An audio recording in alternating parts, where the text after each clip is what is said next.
Hi friends, welcome to DGP wonders. నేను మీకు తమిళనాడులో చెన్నైలోని మైలాపూర్లో ఉన్న ఈ ప్రసిద్ధ పుణ్యక్షేత్రమైన కపాలేశ్వర్ టెంపుల్ అయితే మీకు నేను ఈ వీడియోలో చూపిస్తున్నాను. ఇక్కడ స్వామి కపాలేశ్వరుడిగా, అమ్మ పార్వతీదేవి కార్పకంబలుగా అయితే పూజలు అందుకుంటున్నారు. కార్పకంబల్ అంటే కల్పవృక్షం లాంటి కోరికలు తెచ్చి తల్లి అని అర్థం అండి. ఇక ఆలయ నిర్మాణానికి వస్తే మొదట ఈ ఆలయము సముద్ర తీరాన ఉండేది. పోర్చుగీసు వారి దండయాత్ర వల్ల ఆలయం అయితే ధ్వంసమైంది. తరువాత 18వ శతాబ్దంలో విజయనగర రాజుల కాలంలో ఈ ఆలయాన్ని అయితే ప్రజెంట్ ప్లేస్లో అయితే పునర్నిర్మించారు. ఇప్పుడు మీకు నేను టెంపుల్ హిస్టరీ అయితే చెప్తానండి. బ్రహ్మదేవుడు ఒకసారి గర్వంతో శివుడిని గౌరవించడు. అప్పుడు శివుడు బ్రహ్మదేవునికి ఉన్న 5 తలలలో ఒక తలనైతే ఖండిస్తాడు. అప్పుడు బ్రహ్మ పాప పరిహారం కోసం ఇక్కడికి వచ్చి శివుడిని పూజించి పాప పరిహారం పొందారని చెబుతారు. శివుడు కపాలం ధరించిన వాడు కనుక కపాలేశ్వరుడుగా అయితే పేరు వచ్చింది. మీకు ఈ ప్లేస్కి మైలాపూర్ అనే పేరు ఎలా వచ్చిందైతే మీకు నేను ఇప్పుడు చెబుతాను. ఒకసారి శివుడు ధ్యానంలో ఉండగా అమ్మ పార్వతీదేవి శివుడిని తలచింది. అప్పుడు శివుడు అమ్మ చర్యని గ్రహించి శపిస్తాడు భూలోకంలో జన్మించమని. అప్పుడు అమ్మ నెమలి రూపంలో అయితే భూలోకంలో జన్మిస్తుంది. ఒకరోజు పౌర్ణమి రోజున అమ్మ పార్వతీదేవి నెమలి రూపంలో శివుణ్ణి పూజించి శాప విమోచనం అయితే పొందుతుంది. తమిళంలో మొయిల్ అంటే నెమలి అనే అర్థం అండి.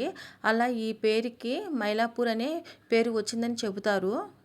ఇక ప్రతి సంవత్సరము మార్చ్ టు ఏప్రిల్లో అయితే స్వామి అమ్మవార్లకి 10 రోజుల పాటు బ్రహ్మోత్సవాలు అయితే జరుగుతాయి. మొదటి రోజు ధ్వజారోహణంతో స్టార్ట్ అయ్యి 10వ రోజు స్వామి అమ్మవారి కళ్యాణంతో బ్రహ్మోత్సవాలు అయితే ముగుస్తాయి.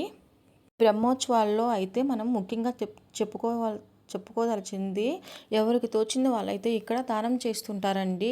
అన్నదానం కానీ, వస్త్రదానం కానీ, బుక్స్, పెన్స్ అలా ఎవరికి తోచింది అయితే వాళ్ళు దానం చేస్తుంటారు. స్వామివారి గర్భగుడిలో అయితే 63 మంది నయనార్లైతే ప్రతిష్ఠించి పూజిస్తారండి స్వామితో పాటు. నయనార్లు అంటే శివభక్తులు. వాళ్ళు ఇక్కడే శివుడిలో ఐక్యమయ్యారని చెబుతారు. బ్రహ్మోత్సవాల్లో ఒకరోజైతే స్వామివారి రథంతో పాటు ఈ 63 మంది నయనార్ని కూడా ఊరేగింపుగా 4 మాడవీధుల్లో అయితే ఊరేగిస్తారు. ఇక్కడ కోనేరులో ఈ బ్రహ్మోత్సవాల్లో ఒకరోజు స్వామి అమ్మవార్లను అయితే తెప్పోత్సవం కూడా చేస్తారండి. ఇక్కడ స్వామి మనకైతే పడమర ముఖంగా అయితే ఉంటాడు.